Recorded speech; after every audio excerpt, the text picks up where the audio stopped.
Hello guys, welcome to review. आज है Tuesday और इस थॉटफुल ट्यूसडे के सेगमेंट में हम आज बात करने वाले हैं कि क्या इंडिया के अंदर बैटिंग को लीगल करना चाहिए, इससे क्या एडवांटेजेस हैं और क्या डिसएडवांटेजेस हैं। मेरे साथ हैं नैम और हम देखते आ रहे हैं कि आईपीएल जो दुनिया की सबसे बड़ी T20 लीग है, वहाँ पे ड्रीम11 एक स्पॉन्सर है। हमारे कई स्पोर्ट्स को एमपीएल जैसे फैंटेसी क्रिकेट, फैंटेसी स्पोर्ट्स के जो कंपनीज़ हैं वो स्पॉन्सर कर रही है। तो बैटिंग हो गया या फैंटेसी क्रिकेट हो गया या गैम्बलिंग हो गया या ये ड्रीम11 का कंसेप्ट है, इसमें फ़र्क क्या है या सिमिलैरिटीज़ क्या है? तो अगर मैं इंडियन लॉज के फ्रेमिंग्स में बात करूँ तो ऐसा कोई भी स्पोर्ट जिसमें जो भी आउटकम है वो पार्टिसिपेंट की स्किल्स पे डिपेंड नहीं करता is termed as batting. For example कि अगर आज इंडिया वर्सेस न्यूजीलैंड का मैच चल रहा है फॉर इंस्टेंस, और मैं बोलूँ कि इंडिया जीतेगी या न्यूजीलैंड जीतेगी, तो वो मेरी कोई स्किल नहीं है, वो तो अब वहाँ जो प्लेयर्स खेल रहे हैं उनकी स्किल्स पे है। तो that is batting. Prediction luck वाला जो चीज़ है वो बैटिंग है। और अगर कोई ऐसी चीज़ है फॉर इंस्टेंस तेरी जो फैंटेसी स्पोर्ट है जहाँ तुझे तेरी टीम बनानी पड़ती है, that is more of a skill game कि भाई आज का पिच ऐसा है, आज का वेदर ऐसा है, सामने वाली टीम ऐसी है, या और भी बाकी सारे फैक्टर्स। तो you will analyse all the factors and then you will play according to your skill. तो वो फैंटेसी स्पोर्ट है, ये बेसिक डिफरेंस है। तो ये बात तो हुई कि फैंटेसी स्पोर्ट्स में और बैटिंग में, गैम्बलिंग में एक्चुअल में इंडियन लॉज के हिसाब से डिफरेंस क्या है। लेकिन ऐसा तो है नहीं कि ये लॉज प्रिवेंट कर रहे हैं, बहुत मतलब लार्ज स्केल पे हो ही रही है। आई थिंक हम अखबार में पढ़ते हैं कि कहीं पे रेड पड़ी, बैटिंग करते हुए लोगों को पकड़ा गया या कोई रैकेट पकड़ा गया बैटिंग गैम्बलिंग का। तो चीज़ें तो हो ही रही है और इससे ब्लैक मनी की लॉन्ड्रिंग में भी बहुत फ़ायदा हो रहा है। तो उसको आप कम कर सकते हो कई हद तक अगर आप बैटिंग या गैम्बलिंग को लीगल कर देते हो, तो एक फ्रेमवर्क बनाए तो जिससे कि आपको पता रहे कि फ्लो ऑफ मनी क्या हो रहा है।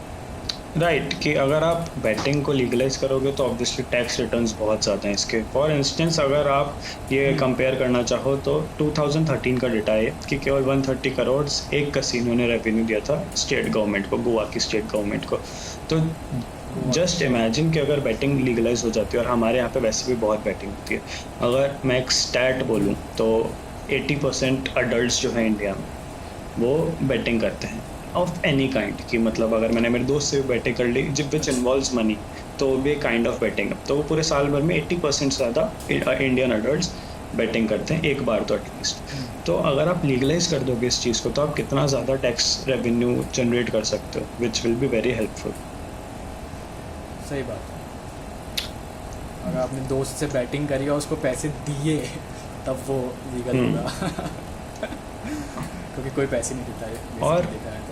बट ये तो कुछ बेनिफिट्स हुए और भी कुछ बेनिफिट्स और बेनिफिट्स ये है कि तुम्हारे ब्रांड एंडोर्समेंट्स बहुत बढ़ेंगे। जैसे हमने देखा है कि अभी अगर आप लोगों ने इंडिया वर्सेस ऑस्ट्रेलिया की सीरीज़ को ध्यान से देखा होगा तो बेटवे ने स्पॉन्सर करा था उसको, मतलब बेटवे एक स्पॉन्सर था। बैटवे का और बेटवे एक, बता दूं जिनको नहीं पता है, वो सबसे बड़ी बेटिंग वेबसाइट है ऑनलाइन।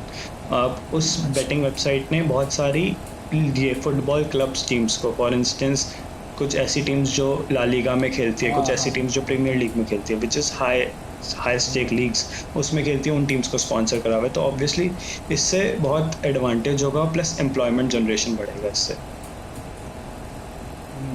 आई गेस कई टीम्स की तो जर्सी पे फीचर भी होते हैं बैटिंग की, जो कंपनीज हैं कई देखी हैं मैंने। और मेरे हिसाब से इसके साथ साथ जो बाकी स्पोर्ट्स हैं, जैसे इंडिया के अंदर क्रिकेट इज़ एवरीथिंग, क्रिकेट को इतना सपोर्ट मिलता है, बट कई ऐसे स्पोर्ट्स हैं जिनको इतना सपोर्ट नहीं मिलता। तो मेरे हिसाब से उन बाकी स्पोर्ट्स को भी अच्छे स्पॉन्सर्स मिल जाएंगे इस वजह से। बट ये तो बात हुई एडवांटेजेस की, लेकिन बेसिकली लीगल क्यों नहीं कर रहे? क्योंकि कई डिसएडवांटेजेस भी हैं इसके। ऐसे डिसएडवांटेजेस हैं जिनको आप साइडलाइन नहीं कर सकते।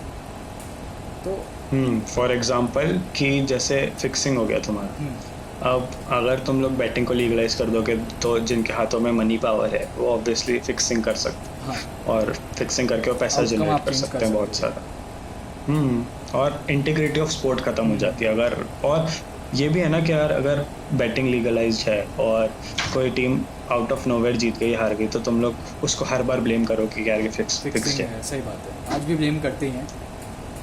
वही आज भी कुछ इंटीग्रिटी खत्म हो जाएगी, अनप्रेडिक्टेड चीज़ हो जाती है तो बोलते हैं कि ये मैच तो फिक्स है। पहला वर्ड यही निकलता है कि ये मैच तो फिक्स है, बोल रहा था अंबानी। हाँ वो मीम तो काफ़ी शेयर हुआ था। Mumbai Indians is a very good team बाय। तो यही बातें हैं। और मेरे हिसाब से कि इंडिया की जीडीपी भी इतनी ज़्यादा नहीं है, हमारी जो कंट्री है उसमें middle class lower middle class family ज़्यादा हैं। तो अगर आप बैटिंग लीगल कर रहे हो और कोई भी लोअर मिडिल क्लास फैमिली के किसी इंसान को या किसी फैमिली मेम्बर को इसकी एडिक्शन हो गया, क्योंकि greed is a thing, greed is a major part in right आपको कोई मार्केटिंग की जरूरत नहीं, उसमें ग्रीड आपका सेल्फ मार्केटिंग करता है उसमें। तो 25 दिन में पैसा डबल वाला 25 दिन में पैसा डबल, लक्ष्मी चिट फंड वाला। तो वही बात है कि फिर कई लाइवलीहुड्स, कई घर बर्बाद होते हैं, कई लाइवलीहुड डिस्टर्ब हो सकते हैं। और उसकी वजह से मेरे हिसाब से कई हद तक, कुछ हद तक मेरे हिसाब से डोमेस्टिक अब्यूज़ भी इंक्रीज़ हो सकता है, अकॉर्डिंग टू मी, जिस तरह से हम स्टोरीज सुनते हैं। तो पॉसिबिलिटी तो है उस चीज़ की। तो इन दी एंड आई वुड से कि ये सब हमने सब कुछ फ्रेम कर दिया आप लोगों के सामने कि एडवांटेजेस क्या है, डिसएडवांटेजेस क्या है। और if I give you a number, there are 20 countries in this world जिन्होंने बैटिंग को लीगलाइज कर रखा है। Some are UK, China, Australia, ये कंट्रीज है जहाँ पे बैटिंग लीगल है। तो what do you think, should India legalise it, और जैसे या फिर जैसा चल रहा है वैसा चलने दो, या फिर थर्ड ऑप्शन ये है कि जो अभी अंडरग्राउंड बैटिंग हो रही है उसको भी बैन कर देना चाहिए? What do you think? Comment us. और आप लोग को हमारी ये थॉटफुल ट्यूसडे की सीरीज़ पसंद आ रही है, आपको ये वीडियो पसंद आए तो please drop a like, comment और सब्सक्राइब कर देना प्लीज़। Thank you.